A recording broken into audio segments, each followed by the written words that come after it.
Our next speaker is the president of the Pan-African Farmers Organization, and that's Mr. Koliang Balabi.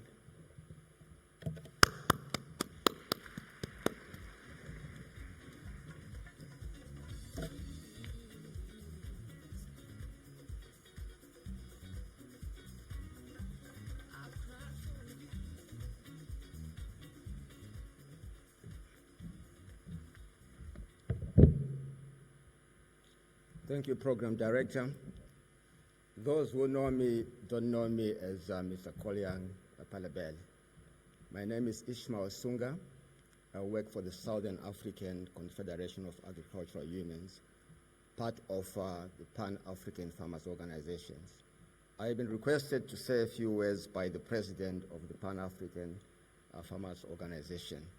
By the way, we are on the board of FARA as the Pan-African Farmers Organization, which underscores the importance of us recognizing that research is so fundamental, not only to our well-being, but to the development of the sector in general. Quick reflections from our side. We understand now that agriculture is much more science-based, it's much more data-driven, it's much more ICT-enabled, has become much more information intensive, has become much more knowledge intensive. And the deployment of science and innovation and technology becomes fundamental to enable us to move as fast as we can and at scale.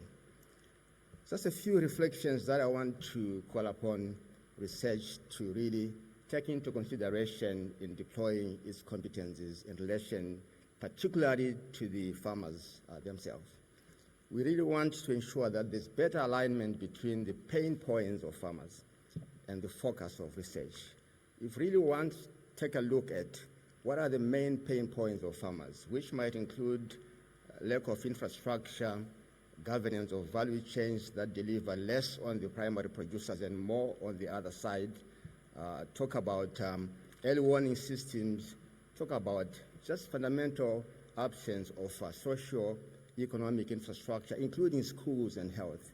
We really want to ensure how can research and innovations and science help us solve those problems. I think it's important that really, to be able to do that, we really need to make sure that in the setting of the research agendas, we really need to go into co-creation mode. Let's work together as farmers organizations and researchers to develop what should be the main focus of research. And more importantly, let's co-create the key questions that research can look at. Without doing that, we run the risk of research going on one side and farmers' concerns still not being addressed. So co-creation is important, not only in the implementation of research, but in the design of the research. We also need to understand that, well, let's look at where do we invest in such a way that we have the biggest impact, because there are so many problems that farmers face out there.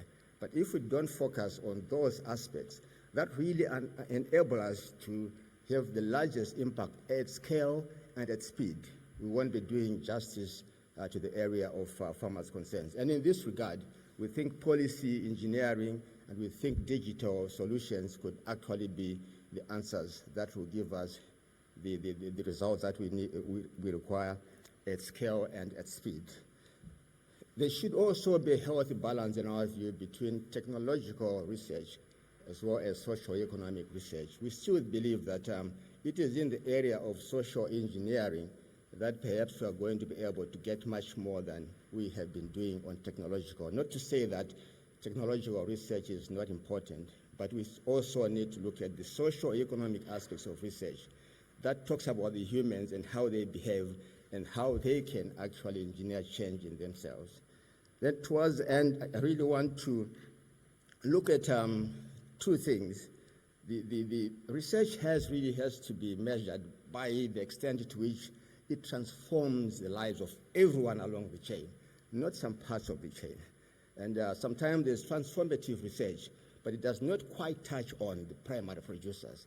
Our plea is to ensure that when we do research, innovation, whatever engineering we do, let's also measure the impact of that research in terms of how it is transformative in a very meaningful way on the lives of farmers, who are the primary producers, and it's important that we do that.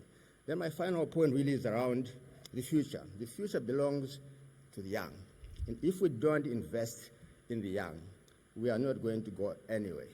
We might go somewhere, but not as much as we should. The first point really is to be able to attract the young in agriculture. You don't sell agriculture. You need to sell opportunities in agriculture. Otherwise, you sell agriculture, you might be selling something that might not be very attractive to the young. That's the first point. Sell entrepreneurship at significant scale, not subsistence type of entrepreneurship. If you really want to go with the young, go big on entrepreneurship. So let's look at agriculture in the eyes of a new generation of agripreneurs. This will also be a new generation of employers. That's not only a new generation of employees, as the narrative often goes. So my plea is that let's deploy research towards that. How can we unlock agricultural opportunities much more along the chain? And how can agribusiness provide those facilities together, blending financing arrangements that might facilitate mentorships between prospective agri-entrepreneurs who also want to do that in such a way that they are going to be making money from adaptation and mitigation along the way. So really the focus of research and innovation from our side is much more technological. It is supposed to be crowding in the next generation of the leaders and the business people in the agricultural sector. Otherwise, we really want to congratulate Farah and the co-hosts for putting together such a science week. We believe in science. Some people don't think that we do, but we believe the science is the future and innovation is going to be the driver for us to get where we want to go. Thank you very much. Highly honored to be here.